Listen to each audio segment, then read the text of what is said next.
Bienvenue sur Africa 24. Notre invité du jour est M. Mbagnick Diop, président et initiateur des African Leadership Awards.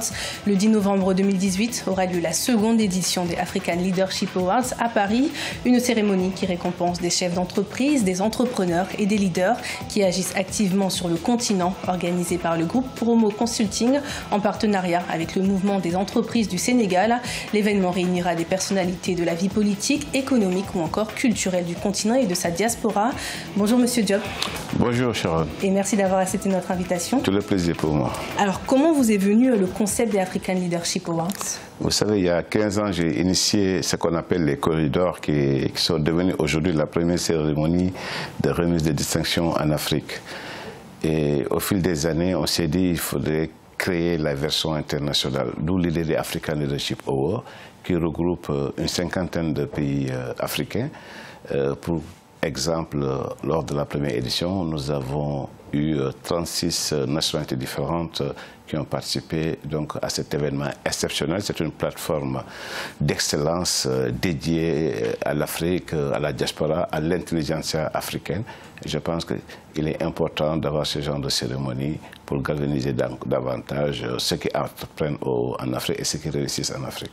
Et donc il s'agit de la seconde édition. Quelle est la nouveauté de cette nouvelle édition? Oui, nous sommes dans la continuité avec beaucoup d'innovation. Hein. Nous sommes dans les standards internationaux en termes de cérémonie de remise de distinction. C'est comme les Oscars, c'est comme les Césars, c'est comme le Festival de Cannes, c'est comme les Grammy Awards.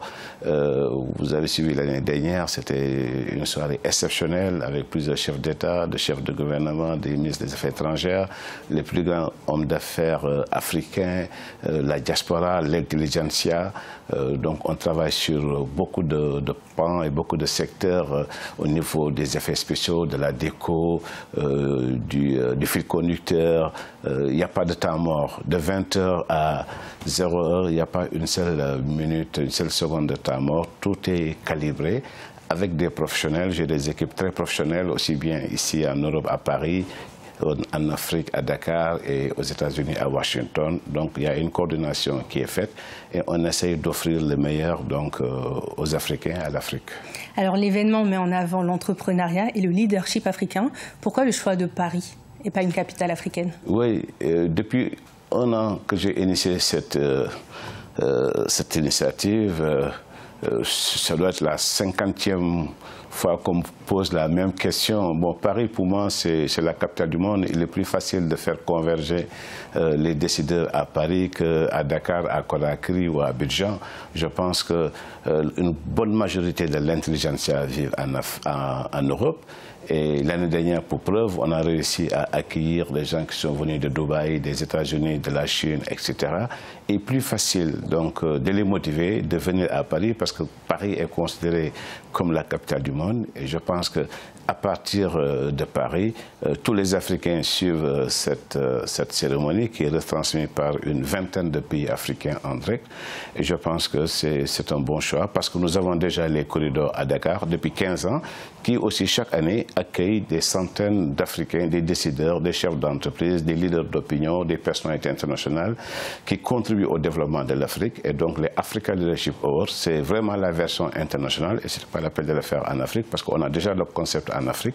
C'est pourquoi on a migré vers l'Europe et principalement à Paris. Et M. Diop, quelle est votre vision de l'entrepreneuriat africain?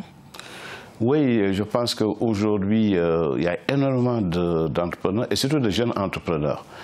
J'ai organisé il y a 6 mois le premier salon des startups en Afrique avec plusieurs milliers de jeunes entrepreneurs. Je pense qu'aujourd'hui, nous sommes dans une vraie dynamique de croissance, mais les jeunes entrepreneurs ont besoin d'être encadrés. Nous, on n'a pas eu peut-être cette chance, c'est par des concours de circonstances qu'on est arrivé au sommet, mais aujourd'hui, ça bouge en Afrique, ça bouge, les jeunes ont l'esprit d'initiative, ils créent des entreprises, etc. Mais le problème fondamental, c'est toujours le financement, parce que les banques n'accompagnent pas les jeunes entrepreneurs, ils demandent des garanties qui sont très compliqué pour un jeune entrepreneur.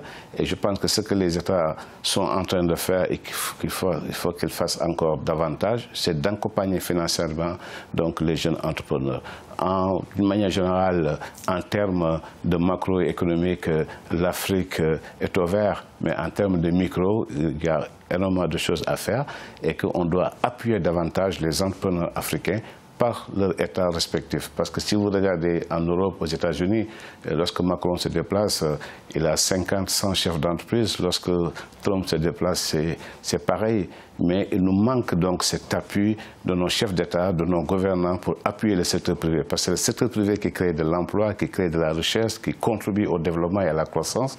Il est important de mettre le secteur privé au cœur de la politique de nos États.